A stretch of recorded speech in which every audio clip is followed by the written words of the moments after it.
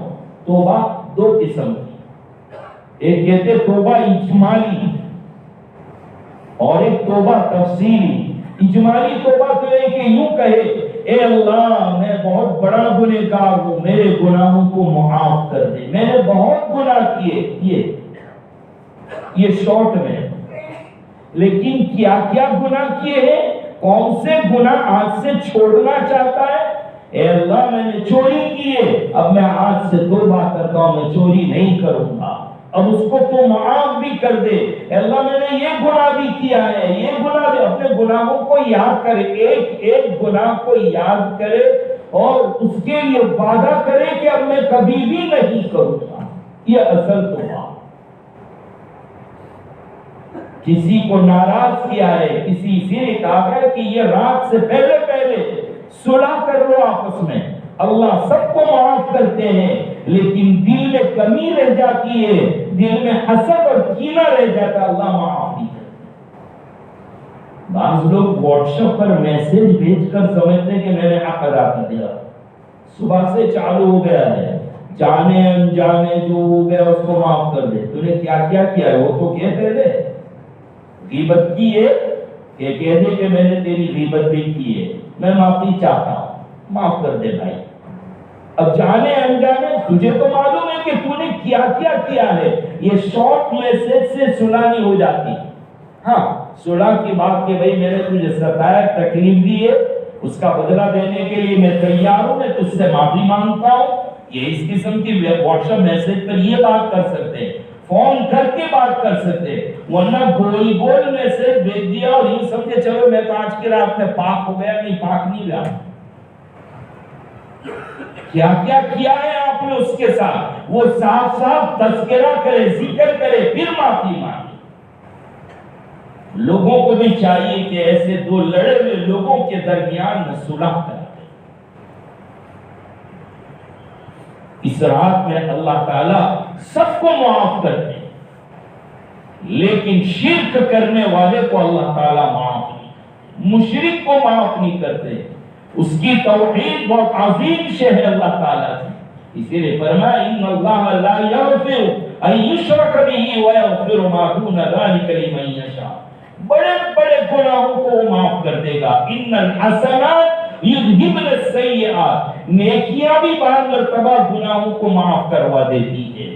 بعض مرتبہ فرمایا والذین یجتنبون کبائر الاثم والفواحش الا اللمم، بڑے بڑے گناہوں سے بچ گئے اگر تم، جن سے ہم نے تم کو روکا ہے، تو تمہارے چھوٹے چھوٹے گناہ تو ہم ویسے ہی معاف کر دیں۔ توبہ سے معاف، کبھی بھی توبہ کرنے سے گناہ رہ نہیں جاتا۔ حدیث شریف سے ثابت ہے جتنے گناہوں سے توبہ کرو گے، معافی مانگو گے، اللہ تبارک و تعالی معاف کر دیں گے۔ لیکن شرک ایک ایسا گناہ ہے جب تک چھوڑ کر معافی نہ مانگے اللہ معاف نہیں کرتے۔ اس رات کے اندر بھی اللہ معاف نہیں کرتے۔ مشرک وہ تو سب سمجھ سکتے ہیں مسلمان۔ دوسرا فرمایا ماں باپ کا نافرمان، ماں باپ کو ستانے والے، ماں باپ کا دل دکھانے والے۔ اب نوجوان یہ کہہ دے گا کہ ماں باپ کی بات کیا کرتے آپ، تو میرے ماں باپ میرے ساتھ سلوک یہ ایسا کرتے، میں معافی کیسے مانگوں ان سے؟ وہ ظلم کرتے ہیں۔ حدیث پاک میں صاف ارشاد فرمایا نبی کریم صلی اللہ علیہ وسلم نے کہ اگر وہ ظلم کرے تب بھی تجھے حق نہیں ہے کہ تو ان کو اف کرے. وَإِن ظَلَمَا، اگرچہ وہ دونوں ظلم بھی کرتے ہو تب بھی حق نہیں ہے. یہاں تک کہ ماں باپ اگر غیر مسلم ہے، مشرک ہے، تب بھی قرآن کہتا ہے کہ ان کی نافرمانی نہیں کی جائے. ہاں اگر وہ شرک کرنے کا یا گناہ کرنے کا حکم دے تو اس میں ان کی بات مانی نہیں جائے گی.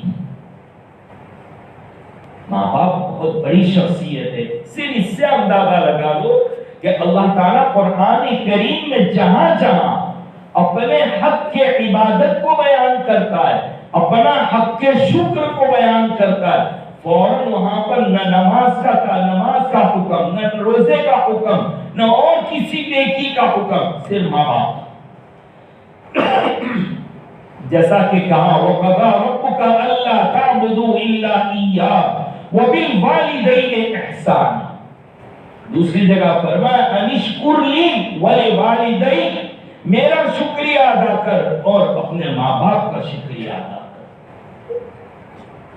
ماں باپ کی فضیلت کے بارے میں تو آپ بہت سن چکے ہو، بس یہی کافی ہے فضیلت کے لیے کہ اگر ماں باپ کو ستایا آج کی رات میں بھی اللہ معاف نہیں کرے گی. اس لیے توبہ کر لو، ان کے دل کو راضی کر لو. میرے بھائیوں، ماں باپ اتنی بڑی ہستی ہے کہ حدیث شریف میں آتا ہے کہ ماں باپ کے چہرے پر نظر پڑ گئی اور اس وقت جو دعا مانگو گے اللہ قبول فرمائے. یہاں تک آتا ہے کہ ایک مقبول حج اور عمرہ کا ثواب ملتا ہے ماں باپ کے چہرے پر نظر ڈالنے سے. صحابہ جو تھے بڑے عجیب جماعت تھی دنیا میں، ایسے موقع کا بھرپور فائدہ اٹھا لیتے تھے. جب آقا نے یہ ارشاد فرمایا کہ ماں باپ کے چہرے پر نظر ڈالنے سے مقبول حج اور عمرہ کا ثواب ملتا ہے تو صحابہ نے پوچھ لیا اللہ کے نبی بار بار نظر پڑے، 100 مرتبہ نظر پڑے تو 100 حج کا ثواب. اس سے بڑی فضیلت اور کہیں نہیں مل سکتی. یہ وہ ماں باپ، وہ شخصیت ہے کہ جنہوں نے بہت کچھ برداشت کر کے ہمیں پالا پوسا، بڑے کیے، اور ہمیں ذرا کچھ بولتے چالتے آ گیا، ہم بھی بچے والے ہوئے، اب ہم کو والدین کی باتیں اچھی نہیں لگتی. یاد رکھو میرے بھائیوں، ذرا بہت غور سے سن کر جاؤ. قرآن کریم نے یہ کہا وَلَا تَقُلْ لَهُمَا اُفٍّ، ان کو اف، اور گجراتی اور اردو میں ترجمہ کرو تو ان کو بھوکا ہنکارا بھی مت بھرو. جیسے کچھ کہا تو آپ یہ کہہ دو یہ بھی چاہیے، یہ تو بہت دور کی بات، یہ تو بہت بڑا عمل ہو گیا. صرف پیشانی پر بل چڑھا لینا ناگواری کے لیے، جیسا کچھ کہا اور یہ کہے، یہ چہرے سے کچکچ زبان سے نکالنا اور پیشانی پر ایسے بل چڑھا کر آنکھوں کو میٹ لینا اور اپنے غصے اور بیزاری کا اظہار کرنا، یہ بھی حرام. حرام ہے، حرام، گناہ کبیرہ.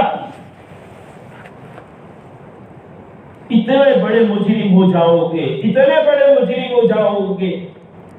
کتابوں سے بزرگوں کے تجربے ملتے ہیں کہ مرتے وقت ماں باپ کے نافرمان کو کلمہ بھی نصیب نہیں. حدیث شریف سے واقعات ثابت ہے. اس لیے آج ارادے کر کے اٹھتے کہ جا کر ماں باپ کی معافی مانگنی. بیوی وغیرہ کی وجہ سے ذرا سے نا اتفاقی ہو گئی، میری بیوی کو کہتے رہتے. دیکھیے تالی تو دو ہاتھ سے بجتی، قصور دونوں کا ہوتا ہے. ساس کو بیچاری کو یہ لگتا ہے کہ میری حکومت جا رہی ہے، یہ نئی رانی آئی ہے، نئی ملک آئی ہے، تو وہ ادھر سے تھوڑا اپنا حق لینے کی کوشش کرتی ہے.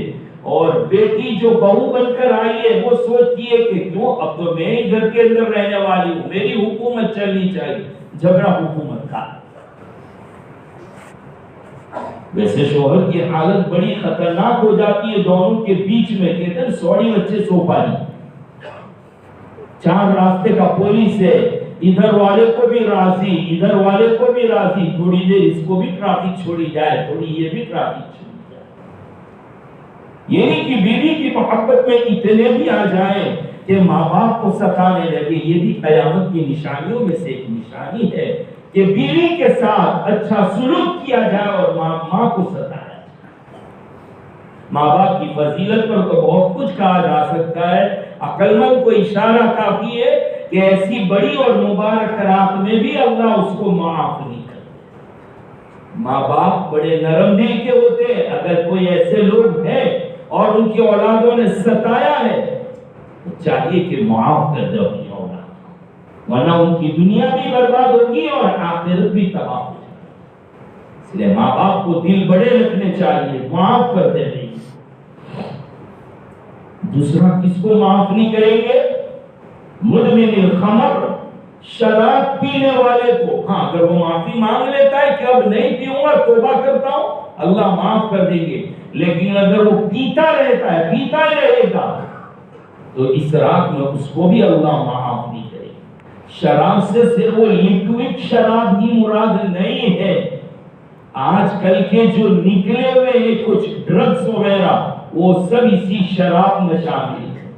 میرا جوان فیشن کی لت میں آ کر اپنے آپ کو بڑا ایڈوانس اور ماڈرن دکھانے کے لیے ایسے ڈرگز کا عادی بن چکا ہے اور وہ استعمال کرتے۔ جوانوں سن لو، تمہاری عبادتیں مار دی جائے گی یہ ڈرگز کے اگر عادی بن گئے، جوانی کو تباہ و برباد کر دو گے، سماج کو برباد کر دو گے، اپنی ایمانی زندگی کو برباد کر ڈالو گے۔ توبہ کرو اس سے۔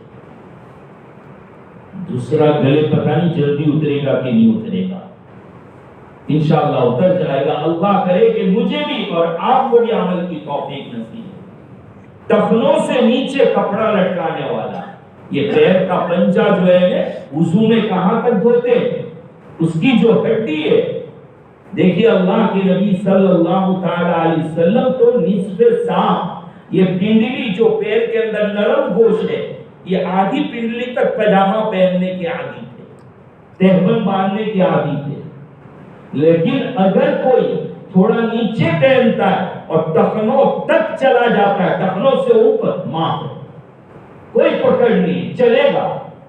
لیکن اگر ٹخنوں سے نیچے لٹکا دیا، نیچے لٹک گیا کپڑا، چاہے وہ لنگی ہو، چاہے وہ پجامہ اور پتلون ہو، چاہے عربی لمبا کرتا، ہمارے بہت سے علماء بھی اس بات میں اہتمام نہیں کرتے، لمبا کرتا پہننے کے چکر میں اس کو ٹخنوں سے نیچے ڈالتے تھے، وہ بھی اسی وعید کے اندر آئے گا۔ حدیث شریف میں آتا ہے کہ اللہ تعالیٰ یہ کپڑے نیچے لٹکانے والوں کی طرف قیامت کے دن رحمت کی نگاہوں سے دیکھے۔ یہ تھوڑی دیر کی فیشن ہماری دنیا اور برباد کر دے گی، جہنم کے حقدار بنا دے گی۔ میرا جوان یہ سمجھتا ہے کہ نماز کی حالت میں موری اور پجامے کا نیچے کا حصہ موڑ دیتا ہوں، اس سے کام نہیں چلے گا، اس سے کام نہیں چلے گا، ہمیشہ اوپر پہننا ہے، مسجد میں ہو یا مسجد سے باہر، اس کو اونچا پہننا ہے، بہت سخت وعید آئی، عورتوں کو نیچے پہننا ہے، مردوں کو اوپر پہننا ہے۔ ہم لوگ کبھی کبھی فلم اور فلمی دنیا کے ایسے دیوانے ہو جاتے ہیں کہ وہ ہم کو کچھ بھی پہنا دے، پھٹا ہوا پہنا ہے تو پھٹا ہوا نہیں ہوا تو گھر میں بیٹھ کے پھاڑیں گے کم بہت، وہ جینس کی پٹلون پھاڑ دیتے ہیں، اب گھٹنوں پر سے ران پر سے پھاڑ دیا۔ پھٹے ہوئے کپڑے پہننے کا علماء کو مسئلہ بھی تو پوچھو کہ دیکھو اتنا سب پھٹا ہوا ہے، ران اور گھٹنا دکھتا ہے، نماز بھی ہو جائے گی کہ نہیں ہو جائے گی؟ نماز برباد ہو رہی ہے آدھی۔ اب بات سمجھدار نوجوان ہوتے ہیں تو باہر کو کھلا پہنتے ہیں، یہاں کے رومال باندھتے ہیں اس کے اوپر بھی، اور بات تو اتنے ہوشیار تھے کہ مسجد میں رومال پڑے وہ لے کر باندھتے ہیں مسجد کا۔ ارے پاگلو، یہ کیسے دماغ ہو گئے تمہارے، کیا ہو گیا میرے پیارو؟ اللہ کا دیکھو لباس کا کم پہننا، ایسا پہننا۔ یاد رکھو مسلمانوں، ذرا قرآن کی باتوں پر غور کرو، میں بہت سیدھے سادے انداز میں بیان کر رہا ہوں۔ ذرا آپ حضرت آدم علیہ السلام کے واقعے کو پڑھو گے تو آپ کو یہ مل جائے گا کہ اللہ کی ناراضگی کا اظہار جو ہوا ہے، ناراضگی جب کہا تھا کہ وَلَا تَقْرَبَا هَٰذِهِ الشَّجَرَةَ، جنت میں رہ کر کہا تھا کہ أَنْتَ وَزَوْجُكَ الْجَنَّةَ، تو اور تیری بیوی حوا دونوں جنت میں رہو، لیکن وَلَا تَقْرَبَا هَٰذِهِ الشَّجَرَةَ، ایک درخت، ایک ٹری، ایک جھاڑ بتایا، اس کی طرف اشارہ کر کے کہ یہ مت کھانا۔ کچھ مس انڈرسٹینڈنگ ہو گئی، چوک ہو گئی، کیا ہوا؟ غلط فہمی بھی، حضرت آدم علیہ السلام نے کھا لیا۔ اب کھا لیا، سب سے پہلی جو سزا ملی ہے جنت میں، سب سے پہلی وہ ہے کہ جنت کا لباس جو تھا وہ اللہ نے اتارا۔ وَيَنزِعُ عَنْهُمَا لِبَاسَهُمَا لِيُرِيَهُمَا سَوْآتِهِمَا، تو کپڑوں کا اتر جانا، کپڑوں کا کم پہننا کہ بدن کھل جائے، یہ اللہ کے عذاب کی نشانی ہے۔ اللہ کے عذاب کی نشانی ہے۔ اپنے آپ کو ماڈرن مت سمجھو، خوش نصیب مت سمجھو۔ کم کپڑے اگر تمہارے بدن پر، سطر کھل جاتا ہے، ایسے کپڑے پہن رہے ہو تو سمجھ لو اللہ ناراض ہو گئے، اللہ تمہارے بدن پر سے کپڑے ہٹا لے۔ وہاں تو کپڑے اتار لیے اللہ تعالیٰ نے، لیکن اللہ نے انسان کے نیچر میں، انسان کی فطرت میں شرم اور حیا رکھی ہے۔ اس لیے آپ بچوں کو دیکھیں گے چڈی کھینچ لو تو فوراً ڈھانپ دیں گے۔ حضرت آدم علیہ السلام سے آئی، حضرت آدم علیہ السلام کے جب کپڑے اتار لیے تو قرآن کریم کہتا وَطَفِقَا يَخْصِفَانِ عَلَيْهِمَا مِنْ وَرَقِ الْجَنَّةِ، جنت کے درختوں کے پتوں کو توڑ کر انہوں نے اپنا سطر چھپایا۔ انسان آدمی وہ ہے جو سطر کھول کے نہ پھرے بلکہ سطر کو چھپا کر پھرے۔ تو ہم فیشن کے موڑ میں یہاں تک نہ پہنچ جائیں کہ ہماری پتلون وغیرہ پھٹی بھی ہو یا اتنی لوز ایسی پہنی ہو کہ سطر کھل جائے، سجدے میں جائے تو چھپانا پڑے، نماز پاس نہیں ہوتی۔ اس لیے جوانوں آج کی رات یہ بھی توبہ کر لو، یا اللہ اب میں ایسے کپڑے نہیں پہنوں گا، ٹخنوں سے نیچے پاجامہ نہیں لٹکاؤں گا۔ ایک لمبی فہرست ہے، بس یہی چند ضروری باتیں آپ اس کو دماغ میں رکھ لیں۔ یہ رات یہ سمجھ کر چلیے کہ رمضان کی تیاری کے لیے آپ کو دی گئی ہے۔ ویسے اس مہینے کی شروع سے اللہ کے نبی صلی اللہ علیہ وسلم کا فرمان احصو ہلال شعبان رمضان، اور لوگوں شعبان کے چاند کو گنو رمضان کی تیاری کے لیے۔ جیسا مہمان آنے والا ہوتا ہے تو کیلنڈر کی تاریخ کو یاد کرتے، ابھی اتنے دن باقی، ابھی اتنے دن باقی، ابھی اتنے دن باقی ہے۔ کیسے خوشی کا اظہار، رمضان کے آنے میں بھی اتنا ہی خوشی کا اظہار ہو، میری مغفرت کا مہینہ آ رہا ہے، اللہ کی رحمت کا مہینہ آ رہا ہے، جہنم سے خلاصی اور نجات کا مہینہ آ رہا ہے، خوش ہو جاؤ مسلمان۔ اسی لیے ایک دعا بھی ملتی ہے، علماء نے اس کے متعلق کہا کہ اس کو حدیث کہنا مناسب نہیں ہے۔ بعض لوگوں نے اس کو حدیث کہا ہے، کہا کہ سند اس کی بہت ضعیف ہے، لیکن پھر بھی وہ دعا پڑھنے کے اندر کوئی گناہ نہیں ہوگا، بہت اچھی دعا ہے۔ اور وہ دعا کون سی؟ اللہم بارک لنا فی رجب و شعبان و بلغنا رمضان۔ یہ دعا کے الفاظ میں کوئی خرابی نہیں ہے، بہت اچھی دعا۔ آتا ہے کہ میں اللہ کے نبی صلی اللہ علیہ وسلم رجب کا چاند دیکھ کر یہ دعا پڑھتے ہیں۔ اس دعا کے اندر تین چار سبق ہے، وہ رمضان کی تیاری کے لیے بہت اچھا مضمون ہے۔ ایک مسلمان کو رمضان کی تیاری کرنی چاہیے۔ رمضان کی تیاری کیسے کریں گے؟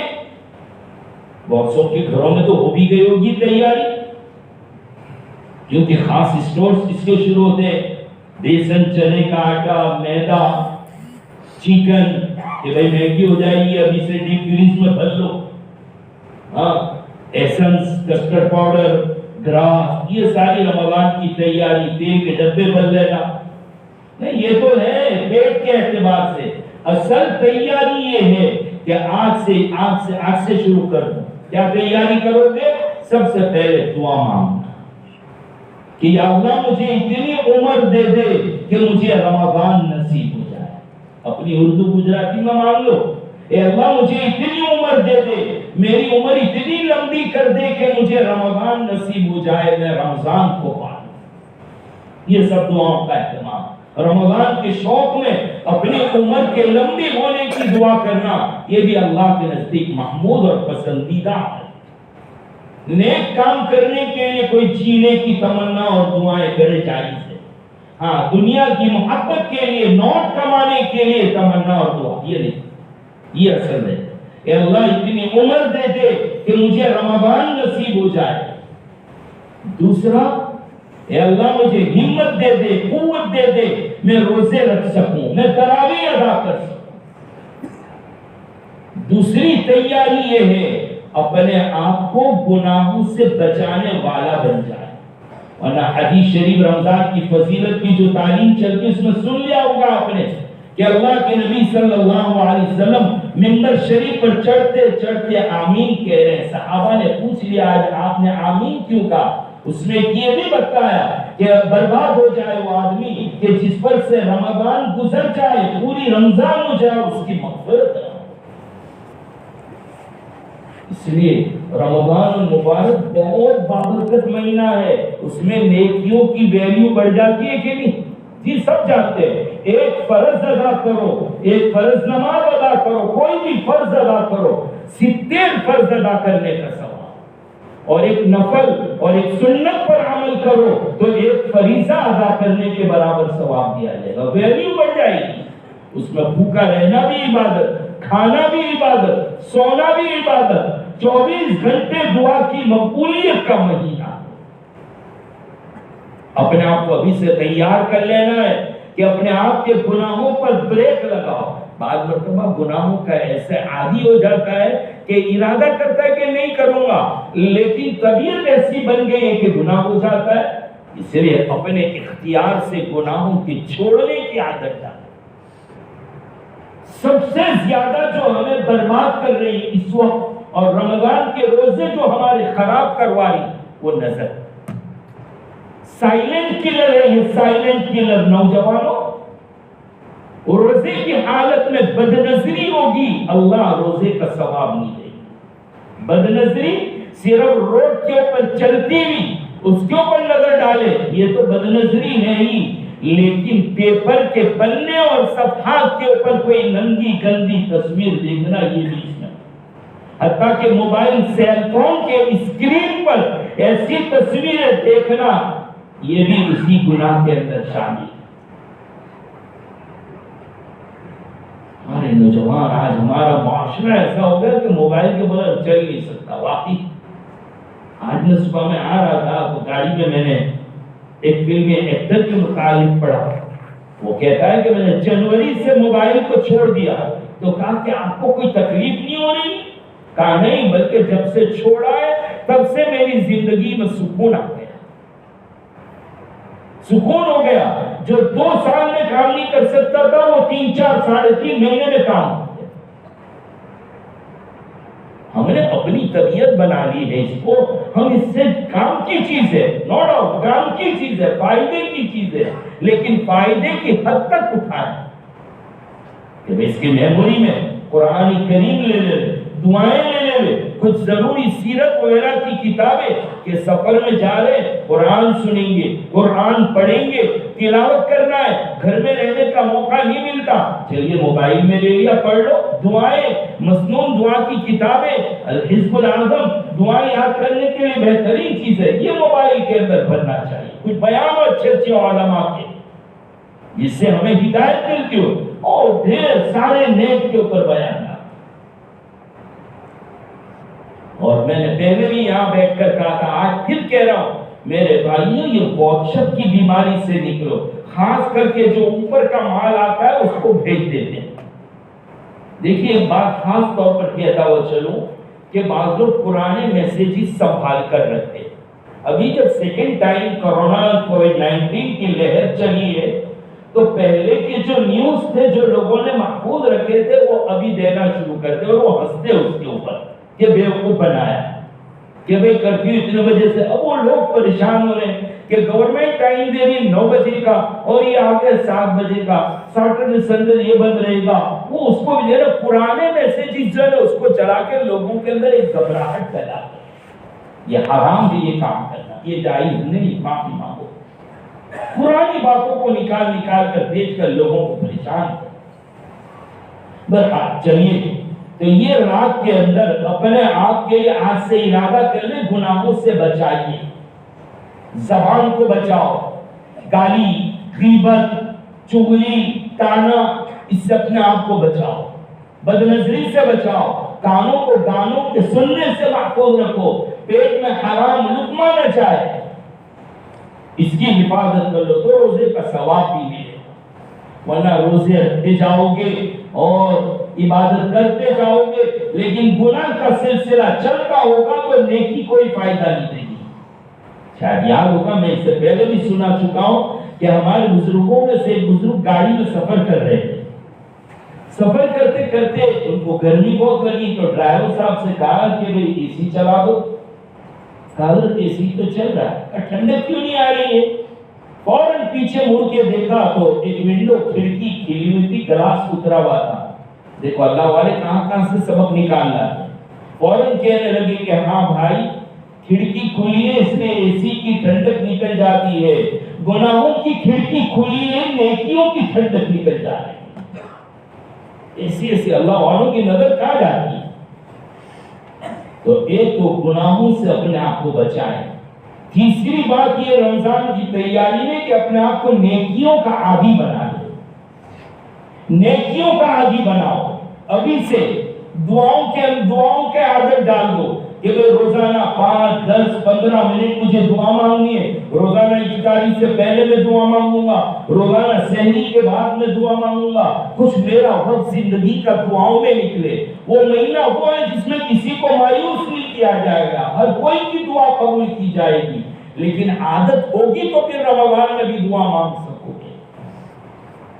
قرآن کریم کی تلاوت، وہ قرآن کا مہینہ ہے، اسے میں نے آیت پاک پڑھی تھی، شہر رمضان الذی انزل فیہ القرآن، یہ وہ مہینہ ہے رمضان کا، قرآن کی فضیلت کے لیے صرف یہ کافی ہے کہ اللہ نے اس قرآن کے نزول کے لیے اس مہینے کو منتخب فرمایا جس مہینے میں شیطان کو قید کر دیا، جس کا لمحہ لمحہ نیکیوں سے بھرا ہے، اس مہینے میں اللہ نے یہ قرآن کریم کو نازل کیا۔ قرآن کریم کا نام بھی بڑے ادب سے لو، صرف قرآن قرآن مت بولو، مقام بیان کر رہے تھے، بس میری زبان سے بھی قرآن قرآن نکل رہا تھا۔ ہمارے حضرت قاری بندے الہی صاحب رحمۃ اللہ علیہ جن کو قرآن سے بڑی وابستگی تھی، مشابہت القرآن کے اوپر ان کی وہ قرآن بھی ہے، وہ کتاب چاہیے جس میں حافظوں کو قرآن یاد رکھنے کی آسان ترتیب بیان کی، بڑے قرآن سے محبت کرنے والے تھے، اللہ غریب رحمت کرے ان کو۔ وہ فوراً مجھے پکڑا اور کہا مولانا اللہ تعالیٰ کی کتاب ہے، اس کو قرآن مجید یا قرآن کریم یا قرآن حکیم بولیے، کلام اللہ شریف بولیے، اس کو بہت ادب سے نام لو۔ جب میں اور آپ ادب کریں گے، اس کے مطابق زندگی گزاریں گے، اس کی تلاوت کریں گے تو پھر دنیا میں کوئی شیطان پیدا نہیں ہوگا، پھر کوئی خبیث طبیعت کا پیدا نہیں ہوگا جو قرآن کریم پر آوازیں اٹھائے۔ قرآن پر آواز اٹھانے والے منافقوں کی فہرست بہت لمبی ہے۔ اگر آج کے دور میں کسی نے اٹھائی آواز تو ہم کو کوئی تعجب نہیں ہوا، اللہ نے ایسی بدبختی ایسے بدبخت کے مقدر میں لکھ دی۔ ہمارا تو ایمان ہے کہ لا یأتیہ الباطل من بین یدی ولا من خلفی، ساری سپریم کورٹس مل جائے تب بھی اس کے زیر سبق کو کوئی کم نہیں کر سکتا، کسی کی مجال نہیں ہے، نبی کم نہیں کر سکتا تھا۔ کئی مرتبہ کفار مکہ نے کہا یہ آیت کم کر دو، یہ آیت ہٹا دو، یہ ہٹا دو، نبی نے یہی جواب دیا میرے بس کی بات نہیں ہے، یہ اللہ رب العزت کا کلام ہے، اللہ ہی کر سکتا ہے، اللہ تعالیٰ کا کلام ہے، کسی کی مجال نہیں ہے، کوئی زبر زیر کی کمی نہیں کر سکتا۔ اور رمضان میں آپ بھی دیکھ رہے تھے، ایک ساتھ تراویح سنا رہے اور پیچھے 5-6 سفید کپڑے پہنے، بالکل بگلے کی طرح سفید، اور گردن جھکا کے ایسے کھڑے ہوئے جیسا ایسا لگ رہا ہے ان پر وہی نازل ہو رہی ہے۔ کتنے سکون کے ساتھ وہ سنتے ہیں، لیکن وہ سکون کے ساتھ سن نہیں رہے، وہ اس انتظار میں ہے کہ امام گڑبڑ کب کرے، جیسے پانی کے اوپر مچھلی آتی ہے اور وہ مارتا ہے فوراً، ایسے ہی یہ بھی پیچھے کھڑے، ذرا کھانس کے بھی تو دیکھے، کبھی کبھی تو خود پیچھے کھڑے ہوتے ہیں، سانس لینے بھی نہیں دیتے، سانس لینے کے لیے اٹکا تو فوراً دھم کر کے پڑتی ہے۔ اور کوئی بہت پڑھنے والا تیز ہے اور بھاگ کر رکوع میں چلا گیا، اب خیر نہیں، جتنے پیچھے کھڑے ہیں یہ رکوع میں سبحان ربی العظیم اور سجدے میں سبحان ربی الاعلیٰ نہیں پڑھیں گے، اب یہ وہی پڑھیں گے۔ کون سی جو آیت اس نے گڑبڑ کی ہے، رکوع میں بھی وہ، سجدے میں بھی وہ، سجدے سے کھڑے ہوتے ہوتے بھی وہی پڑھیں گے ان کو۔ حالانکہ ایسا نہیں کرنا چاہیے، لیکن انتظار میں وہ سورہ فاتحہ پڑھ رہا اور یہ وہ آیت پڑھ رہے، جاؤ رکھ کر کے فوراً اس کو دیتے، جاتا ہے کہاں؟ اور اگر نیلی لقمہ چلا ہی گیا، سلام پھرا کے فوراً ممبر کے پاس جائیں گے، قرآن رکھا رہتا ہے، رکھیے یہ دوہرا لو، ورنہ دوسرے دن تراویح شروع کرنے نہیں دیں گے جب تک کہ وہ آیت پاک نہ دوہرا دیں۔ سمجھتے ہیں کہ قرآن ناقص رہ جائے گا، یہ اللہ تعالیٰ کی طرف سے حفاظت کا وعدہ، اِنَّا نَحْنُ نَزَّلْنَا الذِّكْرَ وَإِنَّا لَهُ لَحَافِظُونَ۔ پہلے دن سے لے کر کے آج تک حضور کے زمانے میں جو قرآن تھا وہی قرآن کریم آج بھی موجود ہے۔ نہ ابو بکر اور عمر آیت بڑھا سکتے ہیں، نہ عثمان آیت بڑھا سکتا ہے، کسی کی مجال کیا؟ اگر حضور کے زمانے میں لکھا نہیں گیا، لکھا نہیں گیا کا مطلب ایسا، یہ جو ہمارے یہاں پتھروں پر کاغذ کم ملتے تھے، یہ مندے کی ہڈی جانور کی اس پر لکھا جاتا تھا، اور سب سے زیادہ ان کا قوت حافظہ تھا۔ اللہ کے نبی کے زمانے میں حافظوں کی بڑی جماعت تیار ہو گئی تھی، حضرت عائشہ، حضرت حفصہ، امہات المومنین، یہ سب حافظہ تھی، سب حافظہ تھی۔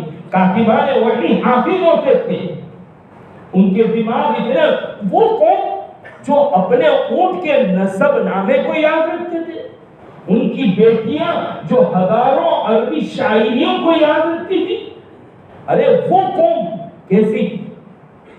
ایک صحابی، دو صحابی ایک کسی تیسرے صحابی کے گھر گئے، کہا کہ فلاں تم اس کو پہچانتے ہو؟ کہاں؟ کون ہے؟ کہ یہ فلاں کا بیٹا معلوم ہوتا ہے۔ آپ کو کیسے معلوم؟ کہا کہ آج سے 50 سال پہلے میں ایک گھر پہ گیا تھا، تو وہاں سے میرے سامنے سے ایک بچے کو ٹوال میں، کمبل میں، چادر میں لپیٹ کے لے جایا گیا، چہرہ تو ڈھپا ہوا تھا، میں نے نہیں دیکھا، اس کے پنجے میں نے دیکھے تھے۔ کتنے سال پہلے؟ 50 سال پہلے۔ وہ پنجے بچپن کے اور یہ دونوں برابر نظر آتے، شاید اس کا بیٹا ہے۔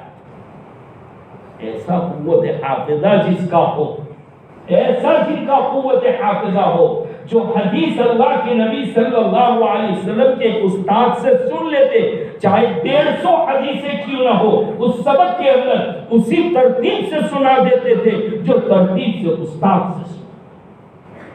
اس لیے ہمارے میموری اور ہمارے قوت حافظہ کو نہ دیکھیں، وہ ایسے لوگ تھے کہ جنہوں نے قرآن کریم کو حضور کے زمانے میں یاد کر لیا تھا۔ قرآن مجید کو کبھی یاد کر لیا تھا؟ نبی اکرم صلی اللہ تعالی علیہ وسلم کے زمانے میں یاد کر لیا تھا۔ یہ تو تینوں خلیفہ، چاروں خلیفہ کا احسان ہے کہ امت تک آسانی کرنے کے لیے کتابی شکل کے اندر لا کر رکھ دیا۔ لیکن ایسے بدباتی پیدا ہوئے جنہوں نے کورٹوں میں، آج بھی، اس سے پہلے بھی چاولا نام کا شخص پیدا ہوا تھا اور کلکتہ کی کورٹ میں کیس داخل کیا تھا، اس سے پہلے بھی ہوا تھا۔ اور یہ قرآن کریم کی آواز دبانے کی آواز بہت پہلے سے چلی آئی، پہلے دن سے۔ اس لیے میں نے آیت پاک پڑھی، وَقَالَ الَّذِينَ كَفَرُوا لَا تَسْمَعُوا لِهَذَا الْقُرْآنِ وَالْغَوْا فِيهِ لَعَلَّكُمْ تَغْلِبُونَ۔ جب قرآن نازل ہوتا، ابن عباس رضی اللہ تعالیٰ عنہما کی روایت کے مطابق جب قرآن نازل ہوتا تو ابو جہل بچوں سے کہتا، یہ قرآن پڑھ رہے ہیں، یہاں جا کے شور کرو، تالیاں بجاؤ، سیٹیاں بجاؤ، تاکہ قرآن کی آواز دب جائے۔ اور کیا گیا، سیٹیاں بجائی گئی، قرآن پڑھنے والوں کو پتھر مارے گئے اور قرآن کو مٹانے کی پوری ایڑی چوٹی کا زور لگا دیا، لیکن قرآن دبا۔ تو کبھی کبھی انگلینڈ والوں سے جا کر کہتا ہوں کہ یارو، یہ یہاں کی قوم تو آئی تھی اس ملک میں اور ان کا ارادہ تو یہی تھا قرآن کریم کو جلایا جائے، قرآن کو ختم کیا جائے، ایک مرتبہ تو ڈھیر بھی لگا دیا تھا قرآن کریم کا، آگ لگانے کے قریب تھے کہ ایک بڑے میاں پیچھے سے کھڑے ہوئے، کہا چلانا ہو تو چلا دینا لیکن پہلے میری بات سن لو۔ پھٹے ٹوٹے کپڑوں میں دو کمزور سے بچوں کو لے کر اٹھا، کہا یہ کاغذ میں لکھے ہوئے قرآن کو تو جلا سکتے ہو، ہماری اولاد کے سینے میں جو قرآن ہے تم اس کا کیا کرو؟ اگر آج چلا دو گے تم، کل اس سے ڈبل نسخے ہم لکھ دیں گے۔ اور اللہ نے اس ملک میں تو یہ کام لیا ہے، نول کشور غیر مسلم کی پریس کے اندر قرآن کریم چھپ کر آیا۔ اس وقت اہتمام کیا جاتا تھا باقاعدہ قرآن کا۔ یہ تو آج ایسا بیوقوف کھڑا ہوا کہ 26 آیتیں نکال دو، کل دوسرا کھڑا ہوگا کہ یہ میرے مزاج کے خلاف ہو، اس کو نکال دو۔ تم ہوتے کون ہو؟ تم سمجھتے نہیں، تمہارے پاس نالج نہیں، تمہارے پاس علم نہیں ہے، تم غدار ہو، تم منافق ہو۔ قرآن کریم کہہ رہا ہے تمہیں جیسے لوگوں کو وَإِن كُنتُمْ فِي رَيْبٍ مِّمَّا نَزَّلْنَا عَلَىٰ عَبْدِنَا فَأْتُوا بِسُورَةٍ مِّن مِّثْلِهِ۔ تم اسے انسانی قرار دیتے ہو، تم انسانوں کا داخل کیا ہوا کہتے ہو تو تم بھی انسان اور لاؤ اس جیسا بنا دو۔ لیکن ہائے رے ملعون کہ جس کے قوم نے بھی جس کو باہر نکال دیا۔ ہمیں متاثر ہونے کی ضرورت نہیں ہے، ہاں ہمیں توبہ کرنے کی ضرورت ہے۔ ہم توبہ کر لیں، ہماری شادیوں میں تو قرآن لے آئے، ہماری میتوں میں تو قرآن آ جائے، ہمارے بیپار سماج میں دھندے میں سب میں قرآن آ جائے۔ قرآن کیا کہتا؟ حضرت عمر رضی اللہ تعالیٰ منبر پر بیان کر رہے، مہر کا مسئلہ بیان کر رہے، اور کچھ اوپر نیچے ہو گیا، ایک بڑھیا کھڑی ہو گئی، کہا عمر قرآن تو یہ کہتا ہے اور تو یہ کہہ رہا ہے۔ حضرت عمر نیچے اتر آئے، کہا تمام لوگ علم میں عمر سے زیادہ ہے، حتیٰ کہ یہ بڑھیا بھی۔ ایسے امانتدار لوگ تھے کہ انہوں نے قرآن کریم کی حفاظت کر کے یہاں دنیا تک لیا ہے۔ اِنَّا نَحْنُ نَزَّلْنَا الذِّكْرَ وَإِنَّا لَهُ لَحَافِظُونَ۔ اس دن سے لے کر کے آج تک اللہ نے کہا ہم ہیں حفاظت کرنے والے، قرآن کی حفاظت کر رہے ہیں۔ جہاں کوئی شیطان سننے کے لیے جاتا تھا کہ قرآن کریم کہتا ہے، خود کہتا ہے، جہاں کوئی شیطان اوپر چڑھ کر کوشش کرتا تھا کہ سن لاوے، ہم ستارہ مار کر اس کو جلا دیتے۔ شہاب ثاقب فاتبعوا شہاب ثاقب، یعنی شیطانیت کا اندر اثر کا آنا یہ ممکن ہی نہیں، ناممکن، محال، امپاسبل ہے۔ یہ تو اس کو سمجھ میں نہیں آتا، یہ انگور کھٹے ہیں جیسے ایسا۔ وہ لومڑی نے انگور لینے کی بہت کوشش کی تھی، ہاتھ میں نہیں آئے تو کیا کہہ گئی تھی؟ اٹراس تو کھاٹا چھے، یہ انگور تو کھٹے ہیں۔ ویسے ہی اس کے سمجھ میں نہیں آ رہا، وہ دوگلے قسم کا آدمی جس نے اپنے مسلک کو بھی بیچ ڈالا، جو حکومت کے قانون کے پنجے میں پکڑا جا چکا ہے، لہذا منت کرنے کے لیے، سماجت کرنے کے لیے، چاپلوسیاں کرنے کے لیے وہ ملعون یہ کام کر رہا، وہ وسیل نہیں، وہ لعین ہے۔ ہمیں متاثر ہونے کی ضرورت نہیں ہے، مایوس ہونے کی ضرورت نہیں ہے مسلمانوں۔ آج یہاں سے ارادہ کر کے اٹھتے ہم روزانہ قرآن شریف کی تلاوت کریں گے، ہمارے گاؤں میں بڑے لوگوں کے قرآن پڑھنے کا رواج بنائیں گے، بڑی عمر کے لوگ بھی پڑھو، سیکھ لو قرآن، چاہے آپ کی عمر کتنی ہو جائے، بڑھاپے 70-80 سال کی عمر میں بھی یاد کرنے بیٹھو گے۔ قرآن کہتا ہے وَلَقَدْ يَسَّرْنَا الْقُرْآنَ لِلذِّكْرِ فَهَلْ مِن مُدَّكِرٍ، ہم نے آسان کر دیا ہے قرآن کو یاد کرنے والوں کے لیے۔ قرآن عمر نہیں دیکھے گا، قرآن یاد کر ہو کر رہے گا۔ کئی ایسے لوگ ہیں، ہم نے دیکھا جب ہمارے نانا حضرت مفتی عبدالرحیم صاحب لاجپوری رحمۃ اللہ علیہ راندیر میں جوان بڑھوں کے لیے قرآن کریم پڑھاتے تھے عشاء کے بعد، 80 سال کے لوگوں نے قرآن کریم کو ختم کیا۔ ہمارے گھروں میں رواج ڈالو، رات کو دیر سے سونا اور صبح کی نماز کے وقت ایسا محلے میں سکون برپا رہتے اور سانپ سن گیا ہے۔ دکان کے کھولنے کی فکر ہے، جاب پر جانے کی فکر ہے، لیکن قرآن کریم کی تلاوت کی فکر نکل چکی۔ پہلے دیہاتوں میں تو یہ ہوتا تھا کہ فجر کی نماز کے بعد زور زور سے قرآن کی تلاوت کی آواز آیا کرتی تھی، اب نہیں ہے۔ شہر میں تو گیا، دیہاتوں میں بھی یہ جا چکا۔ ہمارے اکابرین اور بزرگان دین بتاتے حافظ قرآن کو چاہیے روزانہ 3 پارے کی تلاوت کرے کم از کم، اور جو حافظ نہیں ہے وہ روزانہ 1 پارہ پڑھے۔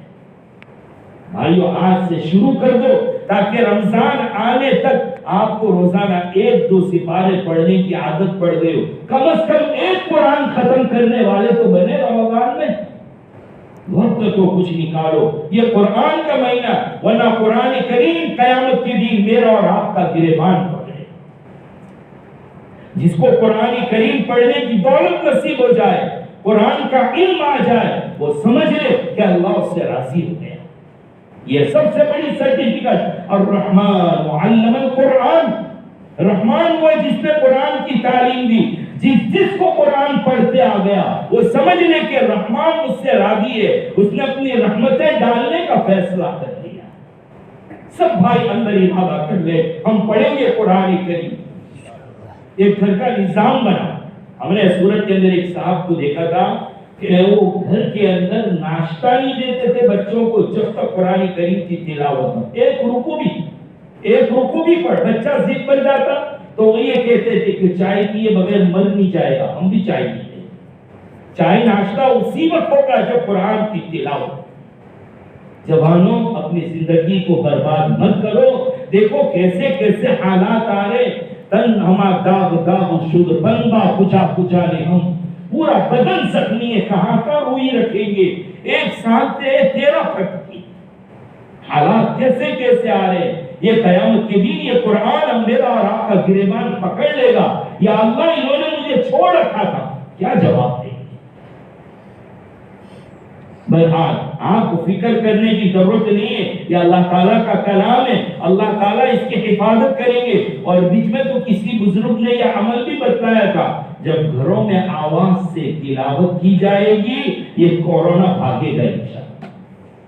کورونا کا علاج بتایا، ابھی میں بتلا کے جاؤں، میرے پاس ایک نسخہ ہے، ایک دوا ہے، سارے منور والے دوڑیں گے بس مجھے بھی دو۔ وہ مالیگاؤں کا کاڑھا آیا تھا تو کتنا لوگوں نے منگایا، کتنا پیا، آپ کوئی پیپر میں آ جاتا تھا کہ ادرک پیو، لہسن پیو، پیاز پیو، بیگن پیو، تو سب دوڑتے تھے۔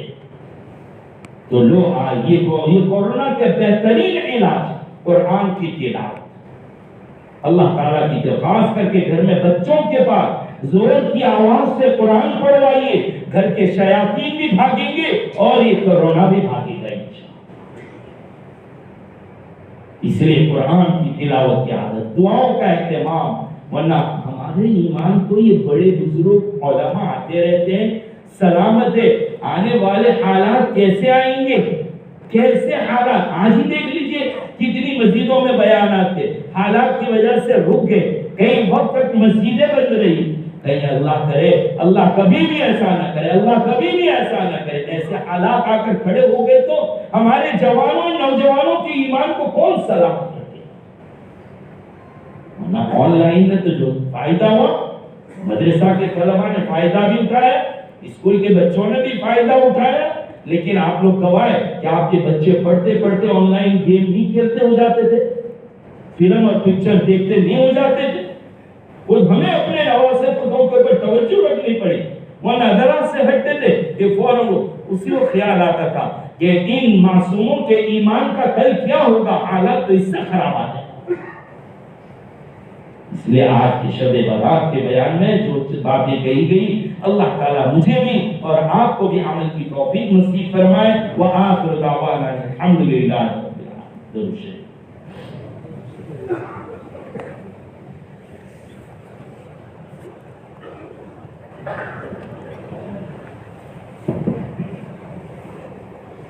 ایک اعلان ہے، مولانا اسحاق صاحب کی اہلیہ محترمہ بیمار ہے، آپریشن ہو چکا ہے، ان کے لیے دعا کی درخواست کی گئی ہے کہ اللہ تعالیٰ ان کو مکمل شفا عطا فرمائے۔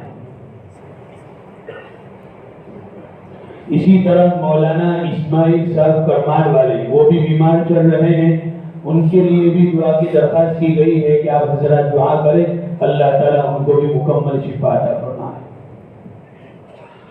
اسی طرح دعا کے بعد نیچے چائے کا انتظام کیا گیا ہے، تمام حضرات سے گزارش ہے کہ چائے وغیرہ پی کر جائیں. دعا کے بعد انہوں نے چائے کا انتظام بھی کیا، ورنہ میں تو منع کرتا تھا کہ یہ بھی نہ ہونا چاہیے. چلیے خیر ہو گیا تو چائے پی کے جانا ورنہ بگڑے گی. دوسری بات یہ کہہ رہا تھا کوئی مسافر کی بالکل بھی کوشش نہ کرے، میں سلام کر دوں گا دعا کے بعد وہی ہو جائے گا. سمجھ میں آئے گا؟ اس لیے دعا کے بعد سلام کریں گے، آپ جواب دے دیجئے، مسافر کے لیے کوئی نہ آئے. بسم اللہ الرحمن الرحیم الحمد للہ رب العالمین والصلاة والسلام علی سید الانبیاء واشرف المرسلین محمد وعلی آلہ واصحابہ اجمعین. یا ارحم الراحمین یا ارحم الراحمین یا ارحم الراحمین یا ذا الجلال والاکرام یا حی یا قیوم یا ذا الجلال والاکرام یا حی یا قیوم یا ذا الجلال والاکرام یا حی یا قیوم. اللهم صل على محمد عبدك ورسولك وصل على المؤمنين والمؤمنات والمسلمين والمسلمات. ربنا ظلمنا أنفسنا وإن لم تغفر لنا وترحمنا لنكونن من الخاسرين. ربنا آتنا في الدنيا حسنة وفي الآخرة حسنة وقنا عذاب النار. اللهم ربنا هب لنا من أزواجنا وذرياتنا قرة أعين واجعلنا للمتقين إماما. رب اجعلني مقيم الصلاة ومن ذريتي ربنا وتقبل دعاء. ربنا اغفر لي ولوالدي وللمؤمنين يوم يقوم الحساب. ربنا لا تجعلنا فتنة للذين كفروا واغفر لنا ربنا إنك أنت العزيز الحكيم. ربنا لا تجعلنا فتنة للقوم الظالمين ونجنا برحمتك من القوم الكافرين. أنت ولينا فاغفر لنا وارحمنا وأنت خير الغافرين. واكتب لنا في هذه الدنيا حسنة وفي الآخرة إنا هدنا إليك.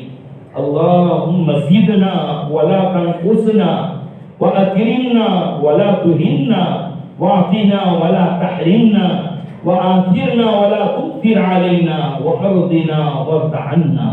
اللهم اكفنا بحلالك عن حرامك واغننا بفضلك عمن سواك.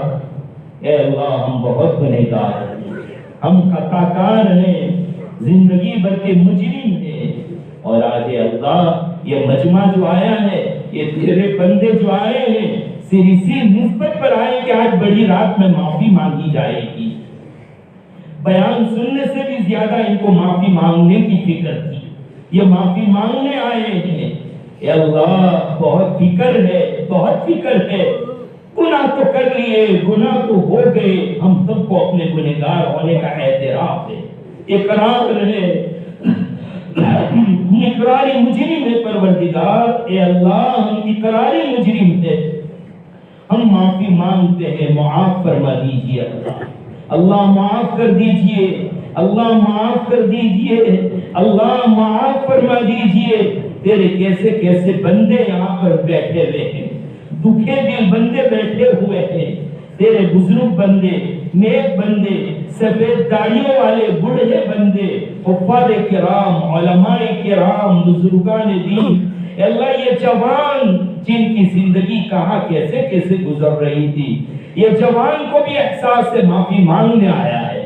اللہ ان جوانوں کے صدقے میں ہماری معافی فرما دے، ان جوانوں کے طفیل میں ہمیں معاف فرما دے. ان جوانوں کو بھی معاف فرما، بچوں کو بھی معاف فرما، بڑے بڑھوں کو بھی معاف فرما. ان علماء کی برکت سے، حفاظ کرام کی برکت سے، قاری قرآن کی برکت سے اے اللہ اس پورے مجمع کو معاف فرما دے. اے اللہ مائکوں پر سن کر مائیں اور بہنیں اور بیٹیاں آمین کہہ رہی ہے، ان کی آمین کے صدقے میں ہماری آمین کو قبول فرما دے. اے اللہ اپنے عذاب کی ہر شکل سے، اپنی پکڑ کی ہر شکل سے، اپنی ناراضگی کی ہر شکل سے ہماری حفاظت فرما. اے اللہ تیری پکڑ کو برداشت کرنے کی طاقت نہیں ہم میں، تیری آزمائش کے قابل نہیں ہے، بہت کمزور ہے. معاف کر دے اللہ. اگر آپ پکڑنے پر آ جائے تو کوئی بچا نہیں سکتا. آپ قوت والے ہیں، آپ طاقت والے ہیں. اے اللہ سپر پاور نے ہتھیار ڈال دیے، سپر پاور عاجز ہو گئے. اے اللہ ایک کورونا کی لہر نے، ایک تھپڑ نے بڑے سے بڑی سپر پاور کو نیچے پھینک کے رکھ دیا۔ اے اللہ سب اقرار کر رہے ہیں آپ قوت والے ہیں، آپ طاقت والے ہیں، آپ جو چاہے جیسا چاہے کر سکتے ہیں۔ سمجھ میں نہیں آ رہا دنیا والوں کو کہاں جائے، علاج ڈھونڈ بھی لیا تو اللہ ناقص ہے، ادھورے ہیں۔ اے اللہ اس بیماری کو راتوں رات اٹھا لے، آن کے آن اٹھا لے۔ اے اللہ جیسے آپ بھیجنے پر قادر ہے، آپ اٹھا لینے پر بھی قادر ہے۔ ہم مقابلہ نہیں کر سکتے، ہم بچ نہیں سکتے، ہم کمزور ہیں، ہم عاجز ہیں، ہم بے بس ہیں۔ آپ قوت والے ہیں، آپ طاقت والے ہیں۔ اے طاقت والے اللہ، ہم کمزوروں کو معاف فرما دے۔ اے اللہ معاف فرما دے، رمضان کے آنے سے پہلے پہلے ہم کو پاک فرما دے، اتنی عمر دے دے کہ ہمیں رمضان نصیب ہو جائے، روزہ رکھنے کی قوت دے دے، تراویح ادا کرنے کی قوت دے دے۔ اے اللہ پچھلے سال کی طرح ہمارے لیے مسجدوں کے دروازے بند مت کروا دینا، یہ ہمارے قصور تھے، یہ ہمارے گناہوں کی نحوست تھی۔ اے اللہ جس کی وجہ سے یہ فیصلہ ہوا تھا، اے اللہ کبھی بھی اب زندگی میں مسجد کے دروازے بند مت کروانا۔ اے اللہ نمازوں کے لیے جاری رکھنا مسجد حرمین شریفین کے دروازے عام کھول دے، شرطیہ نہیں عام کھول دے، بار بار جانا نصیب فرما۔ مسجد اقصی بیت المقدس کو آزاد کرا دے، صہیونیوں کی شرارتوں سے آزاد فرما دے، حرمین شریفین کی تعظیم اور تکریم میں خوب عزت ترقی عطا فرما، مسجد اقصی کو خوب ترقی عطا فرما، ہماری مساجد کی حفاظت فرما، آباد فرما، ہم سب کو 100% نمازی بنا دے۔ اے اللہ اس گاؤں میں خصوصی رحمتیں نازل فرما، خصوصی برکتیں نازل فرما۔ جن جن بیماروں کا اعلان کیا گیا اور جو بیمار اعلان نہیں ہو سکا، سب کو شفا کاملہ عاجلہ دائمہ نصیب فرما۔ اس مجمع میں جیسے بھی بیمار ہے سب کو پوری مکمل شفا عطا فرما۔ اے اللہ قرضداروں کے قرضے کی ادائیگی کا انتظام فرما، مرنے سے پہلے قرضے ادا کروا دے، مرنے سے پہلے قرآن کریم پکا یاد کرا دے، ہمیں خوب قرآن کریم کے ساتھ محبت نصیب فرما، قرآن کے ساتھ دل بستگی نصیب فرما، وابستگی نصیب فرما۔ عالم اسلام کے ممالک اور شہروں کی حفاظت فرما، ممالک اسلامیہ اور بلاد اسلامیہ کی حفاظت فرما۔ اے اللہ اسلامی حکمرانوں کو، مسلمان حکمرانوں کو صحیح سمجھ نصیب فرما۔ جو لوگ قرآن کریم پر اعتراض کرتے ہیں، اگر اے اللہ ان کے مقدر میں ہدایت ہے تو ان کو ہدایت نصیب فرما، ورنہ تو ایسے لوگوں سے زمین کو پاک فرما، عبرتناک سزا عطا فرما، عبرتناک پکڑ نصیب فرما۔ اے اللہ ہم کو قرآن کریم سے سچی وابستگی نصیب فرما، خوب تلاوت کرنے کی توفیق عطا فرما، آج کی رات جاگنے اور عبادت کرنے کی توفیق عطا فرما۔ رمضان سے پہلے ہمیں گناہوں سے پاک فرما لے، نیکیوں کا عادی بنا دے، روزے کی قوت اور ہمت دے دے، تراویح ادا کرنے کی ہمت اور قوت دے دے، ہمیں رمضان کی برکتوں سے محروم مت کرنا، رمضان کی برکتوں سے محروم مت کرنا۔ اے اللہ رمضان کی برکتوں کا سوال کرتے ہیں، ہمت اور قوت اور صحت کا سوال کرتے ہیں۔ اے اللہ آپ سے آپ کا فضل مانگتے ہیں، آپ سے آپ کا فضل مانگتے ہیں۔ اے اللہ جو پریشان حال ہے ان کی پریشانیوں کو دور فرما، قرضداروں کے قرضے کی ادائیگی کا انتظام فرما، جن کی اولاد شادی کے لائق ہو چکی ہے، عمر لائق ہو چکی ہے اور شادیوں کا انتظام نہیں ہوتا، تو خزانے غیب سے انتظام فرما دے، ان اولادوں کے دل دماغ کو موڑ دے۔ اے اللہ صحیح ایسے لڑکوں کو ایسی دلہنیں نصیب فرما جو ایک دوسرے کے لیے دین کے کام میں معین اور مددگار ہو، ہماری بیٹیوں کو ایسے دلہے نصیب فرما جو دونوں ایک دوسرے کے لیے دین کے کام میں معین اور مددگار ہو۔ اے اللہ امت مسلمہ کو آسان رزق نصیب فرما، خصوصاً اس بستی والوں کی روزی میں برکت عطا فرما، حلال روزی نصیب فرما، پاکیزہ روزی نصیب فرما، حلال لقمہ نصیب فرما، مسجدوں کو آباد فرما، مدارس کی حفاظت فرما۔ اے اللہ ہمیں اسلامی زندگی سے مالا مال فرما۔ اے اللہ دنیا کے ظالم چاہے کچھ سوچ رہے ہوں لیکن آپ کے سامنے ان کی تدبیریں کوئی کوئی فائدہ مند نہیں ہو سکتی، کوئی فائدہ نہیں دے سکتی جب تک کہ آپ کی مرضی شامل حال نہ ہو۔ اے اللہ ایسے ناپاکوں کو ان کی سازشوں میں ناکام فرما، اے اللہ ناکام فرما، ایسے لوگوں کی پکڑ فرما، ہمیں صحیح سچی توبہ کی توفیق نصیب فرما، ہماری دعاؤں کو رد نہ فرما، قبول فرما۔ میرے آقا نبی کریم صلی اللہ علیہ وسلم جتنی خیر مانگی سب عطا فرما، جن برائیوں سے پناہ مانگی اس سے ہمیں پناہ نصیب فرما۔ ہم سب کی طرف سے نام بنا ہمارے آقا و مولا جناب محمد رسول اللہ صلی اللہ علیہ وسلم کو صلاۃ و سلام عطا فرما۔ کم از کم ایک مرتبہ زندگی میں ہمارے نام سے صلاۃ و سلام عطا فرما دے۔ ہم سب کی طرف سے ہمارے آقا کو اپنی شان نشان بہترین بدلہ نصیب فرما۔ جزا اللہ عنا نبینا محمد ما هو اهله۔ سبحان ربک رب العزة عما یصفون وسلام علی المرسلین والحمد للہ رب